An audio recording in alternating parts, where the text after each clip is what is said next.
Cuando me digan, ¿estamos ya? Perfecto, pues muy buenos días y gracias por acompañarnos a esta rueda de prensa en la que abordaremos los principales asuntos tratados en el último Consejo de Gobierno de este año que acabamos de celebrar. Hemos aprobado la convocatoria de ayudas para reformas en alojamientos turísticos dirigidas a aumentar su eficiencia energética. Vamos a destinar 3,7 millones de euros mediante concesión directa y subvencionaremos entre el 45 y el 60% de la inversión. Se beneficiarán los propietarios, explotadores, arrendatarios o concesionarios de alojamientos turísticos que contraten mejoras en su instalación térmica y en la iluminación. Podrán solicitar las ayudas a partir del día siguiente de su publicación en el DOE y el plazo terminará el 31 de marzo de 2024. Como ven, el desarrollo sostenible es sin duda una de las prioridades de la Junta de Extremadura y por eso también hemos autorizado las obras de rehabilitación energética de 60 viviendas de promoción pública en Badajoz, destinadas a acoger a colectivos especialmente vulnerables. Como propietarios de estos inmuebles, es nuestra obligación realizar las reparaciones pertinentes para mantener las viviendas en las condiciones más adecuadas. Esto incluye la eficiencia energética. La obra tiene un presupuesto de 1,5 millones de euros a ejecutar en 10 meses. Además, en el terreno deportivo, hemos aprobado las obras para instalar un rocódromo en el Centro Nacional de Tecnificación Ciudad Deportiva de Cáceres. Por 1 millón de euros es el importe total. Como saben, en la región hay una gran afición a la escalada y contamos ya con 6 deportistas extremeños en la selección española de escalada. Este centro, el de Cáceres, es uno de los 2 únicos centros de tecnificación nacional que existen en España para practicar la escalada. Por ello, consideramos fundamental invertir en sus instalaciones para deportistas de Extremadura y otros que puedan venir desde muchos puntos del país a entrenar al más alto nivel. Por otro lado, el Consejo de Gobierno ha autorizado el convenio con las Diputaciones de Badajoz y Cáceres y la Universidad de Extremadura en materia de recuperación de la memoria histórica para el ejercicio 2024. Entendemos que es necesaria la concordia y el respeto a la memoria de todas las víctimas. No queremos muros ni bandos. Vamos a trabajar para que se reconozca la dignidad y los derechos de todas las personas que padecieron persecución o violencia por razones políticas, ideológicas o religiosas durante la Guerra Civil y la dictadura. Y para ello las administraciones tenemos que comprometernos en la recuperación y reparación de esa memoria. Nuestro compromiso es superar todo aquello que divide a los ciudadanos y poner en valor los principios y libertades que unen a todos los españoles. Por eso, en este convenio, los firmantes nos comprometemos a adoptar medidas que fomenten la cohesión, la solidaridad entre los españoles y en torno a la Constitución. Hemos autorizado también, en otro orden de cosas, un convenio entre el SEXPE y la Fundación Escuela de Organización Industrial, la EOI, para promover el emprendimiento en la región por un importe de 2 millones de euros. El acuerdo incluye programas de formación, asesoramiento para la elaboración de planes de negocio y ayudas en la creación de empresas. En definitiva, se trata de ofrecer todas las herramientas necesarias para apoyar a emprendedores con proyectos empresariales en fases tempranas o a desempleados que quieran generar el autoempleo. Esta iniciativa se encuadra dentro del programa de espacios coworking impulsado por la citada Escuela de Organización Industrial, que está adscrita al Ministerio de Industria y es una de las escuelas de negocios de referencia de toda Europa. Vamos a financiar inicialmente 17 ediciones a desarrollar en los 2 próximos años. Habrá 5 meses en cada. La duración de las ediciones, será de 5 meses y se seleccionarán 20 empresas por cada edición. Abarcamos unas 340 personas. El pasado miércoles ya autorizamos otro convenio con este mismo centro para la formación de empleo a los jóvenes. Por último, hemos aprobado una partida de 8,5 millones de euros para acometer trabajos de regeneración y mantenimiento de la masa forestal en los montes públicos de Extremadura. También se contemplan acciones de limpieza, tanto para prevenir incendios como para facilitar posibles tareas de extinción, así como la restauración de zonas afectadas por el fuego. Se trata, en definitiva, de tareas habituales, pero a la vez fundamentales para lograr una gestión forestal sostenible. Hasta aquí los asuntos del Consejo de Gobierno extraordinario de hoy, el último de este año. Desde que tomamos posesión el 21 de julio, hemos celebrado un total de 23 reuniones de Consejo y aprovecho que estamos a punto de cerrar el año y comenzar otro para hacerles un balance de esta etapa, de estos días. Desde el 21 de julio, fecha en que se creó el Consejo de Gobierno, tomamos posesión, hemos priorizado el bienestar de los extremeños, las empresas y los autónomos, reconocidos como pilares fundamentales en la generación de empleo y de riqueza para nuestra comunidad. Durante los 100 primeros días de este Gobierno de coalición, hemos llevado a cabo medidas significativas. Hemos aliviado la carga económica de las familias, devolviendo lo pagado de más debido a los años de inflación. Redujimos el IRPF en el tramo autonómico, cumplimos con los funcionarios y aumentamos la ayuda para libros y material escolar. La tarifa cero para nuestros autónomos ha sido un éxito con más de 5.000 solicitudes hasta la fecha. Además, hemos demostrado nuestro compromiso con la inclusión al apostar por la contratación de personas con discapacidad, respaldado con una ayuda por un importe de 22 millones de euros. En el ámbito de la salud, hemos alcanzado hitos cruciales, como la vacunación por primera vez en Extremadura de todos los menores de 6 meses y niños con factores de riesgo hasta los 2 años, protegiendo contra el virus respiratorio que causa bronquiolitis y neumonía. Además, hemos tomado medidas importantes como la reducción de edad del cribado de cáncer de mama a mujeres de 49 años y la apertura de unidades de corta estancia y cirugía mayor ambulatoria en los hospitales de Coria, Cáceres y Llerena. En el ámbito agrario, hemos gestionado el pago puntual de la PAC y otorgado luz verde a las ayudas de explotaciones afectadas por la enfermedad hemorrágica epizootica, beneficiando a más de 3.200 explotaciones. El proyecto de presupuestos de 2024 refleja un compromiso firme con la transformación de la región. Es el presupuesto más alto de la historia, con 8.127 millones. Destacan medidas como la tarifa cero para mujeres que se incorporan al mundo laboral tras la maternidad y jóvenes menores de 36 años. Planes de ayudas a autónomos y empresas con una inversión de más de 74 millones de euros.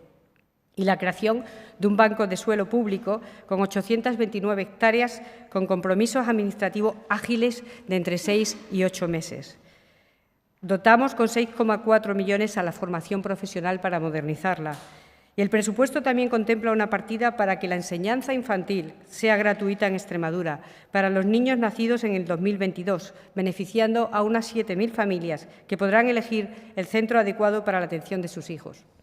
Para abordar las necesidades de vivienda, hemos incrementado la deducción del 30% del IRPF por alquiler de vivienda habitual para jóvenes menores de 36 años y destinaremos más de 30 millones de euros al acceso de vivienda y alquiler accesible.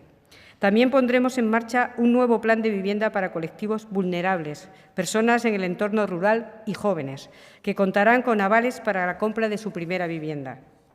En materia de seguridad, hemos planificado la construcción de nuevas bases para el Plan Infoes en Don Benito y de Leitosa, la renovación de vehículos y la adquisición de un nuevo avión anfibio para luchar contra las amenazas de los incendios. Mirando hacia el próximo año, impulsaremos proyectos de comunidades energéticas y lanzaremos el primer portal de inteligencia turística, entre otras iniciativas que fortalecerán a Extremadura. En 2024 se presenta como un año de grandes retos para nosotros, para nuestra región. Para abordarlo, presentaremos la estrategia ALMA ante el Gobierno de España. Esta agenda para el liderazgo, la modernización y el avance de Extremadura propiciará la convergencia de nuestra comunidad con el resto de autonomías, destacando ejes claves como la infraestructura, comunicaciones, industria, comunicación digital, desarrollo sostenible y la cultura. El Gobierno de María Guardiola tiene un plan claro, inspirado en las voces y necesidades de los extremeños. Nuestro objetivo es convertir a Extremadura en un motor empresarial, social y cultural, y no cejaremos en nuestro empeño de trabajar incansable, escuchando a la sociedad y reivindicando con orgullo a Extremadura y a los extremeños. Agradecemos a la ciudadanía, a los extremeños, su confianza, les invitamos a seguir siendo partícipes de este cambio y de esta transformación en nuestra región. Muchas gracias. ¿Alguna pregunta, por favor? Sí.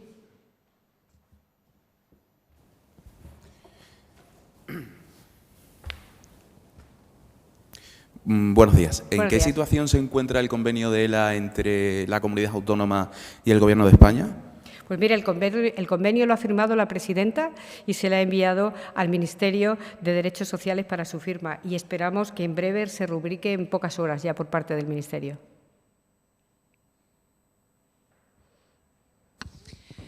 Sí, consejera, me gustaría, por favor, que hiciera una valoración del Gobierno de Extremadura sobre el nombramiento de Carlos Cuerpo como nuevo ministro de Economía. Bueno, le deseamos lo mejor como a cualquiera de ellos.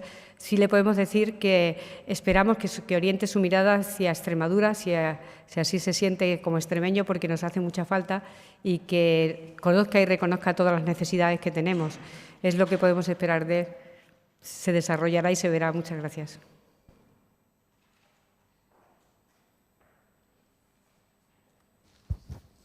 Buenos días, consejera. Hoy publica el DOE la solicitud ambiental unificada de la empresa minera de La Parrilla. Queríamos saber si manejan algún tipo de plazo para cuándo podría estar aprobado. Hemos trabajado y agilizado todos los trámites para que esto pueda darse. No existe un plazo ahora mismo determinado para el seguimiento, pero estamos encima de ello, lo hemos agilizado y hemos intentado que sea a la mayor brevedad posible.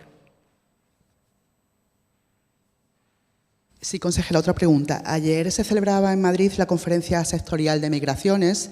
Uno de los acuerdos fue la creación de un grupo específico para analizar la situación de los menores migrantes, ya que distintas entidades han denunciado que hay menores migrantes en Extremadura. No sé si han valorado la creación de ese grupo en el Consejo de Gobierno. Sí, es valorado positivamente. Deseamos que se formalice y formar parte de ella. Creo que es imprescindible que una labor tan sensible como esta esté lo mejor dotada y que participemos todas las administraciones que tenemos que hacernos cargo.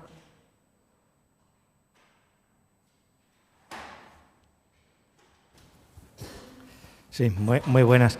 Respecto a la celebración de cotillones, no sé si tienen ya los datos definitivos de cuántas son esas autorizaciones especiales. Sí, se los voy a decir, se los voy a leer porque no los memorizo, pero sí los tengo. Un momentito. Ahora mismo se los digo ya, sin ningún problema. Se han recibido 32 solicitudes de autorización extraordinaria, porque saben que hay establecimientos que de ordinario pueden celebrar sus cotillones. Se han autorizado hasta ahora 4 en Badajoz, 6 en Cáceres y 22 en el resto de las localidades. No tenemos nada más que 2 rechazos porque no cumplían con los requisitos que pedimos de seguridad y de licencias. No lo tengo. ¿Dónde están los 2 rechazos? No. Se lo puedo decir, pero no lo tengo ahora mismo aquí. Hola, mira, quería preguntarle por la nueva ubicación del Buda de Cáceres. Ha cambiado y están valorando una nueva ubicación. También le quería preguntar por los convenios de dependencia con los ayuntamientos, porque hay ambas cosas. Bueno, y ahora le hago otra pregunta. Sí. Bien, sobre el Buda se está haciendo, creo que en estos instantes o hace un momentito, el alcalde de Cáceres daba una rueda de prensa y ofrecía la información más detallada. Como ustedes saben, el lugar donde se había ubicado anteriormente era imposible de trabajar, no reunía las condiciones. El anterior Gobierno erró en esa decisión y hemos tenido que esperar a que ellos decidan dónde van a ser. En este momento depende del Ayuntamiento de Cáceres el recibir esta solicitud y formalizarla. Si la Junta de Extremadura tiene que tomar alguna decisión al respecto, pues cuando conozcamos el proyecto a fondo lo haremos. Cualquier proyecto que signifique crear empleo y desarrollo económico para nuestra región es bienvenido aquí, siempre que cumpla todo lo que se necesita. Y respecto al tema de la atención a la discapacidad, nosotros estamos con puertas abiertas para la negociación, para hablar. Hemos hablado además con sindicatos y colectivos para tratar este tema.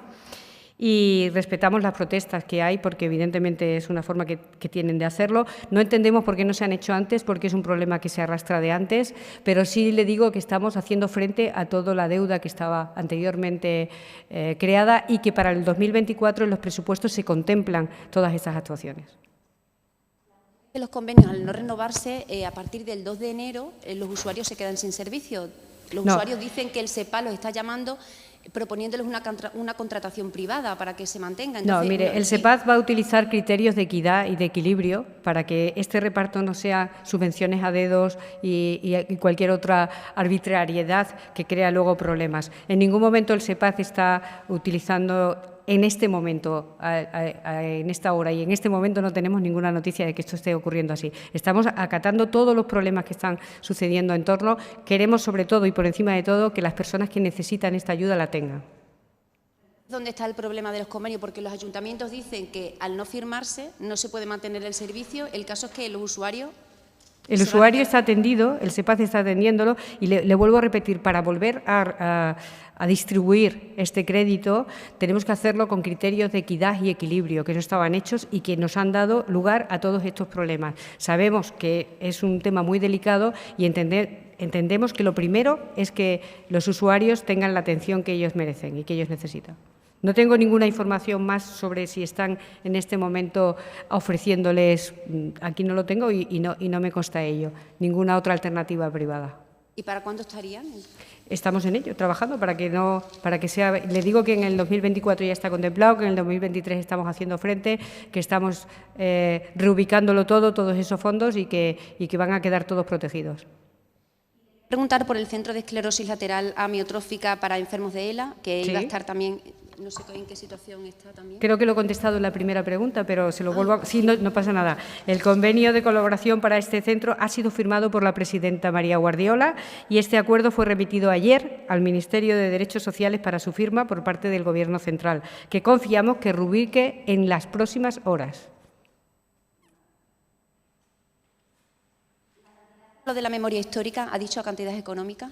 No, la cantidad no la he dicho, pero se la puedo buscar. Se la puedo ofrecer, son 79.000, me parece, por anualidad, son 2 años, más o menos es eso, pero ahora se lo confirmamos. Aprovecho para felicitarles el año y para agradecerles estos meses con los que he debutado con ustedes y que ha sido relativamente fácil y sobre todo muy cariñoso por su parte. Que tengan un feliz año.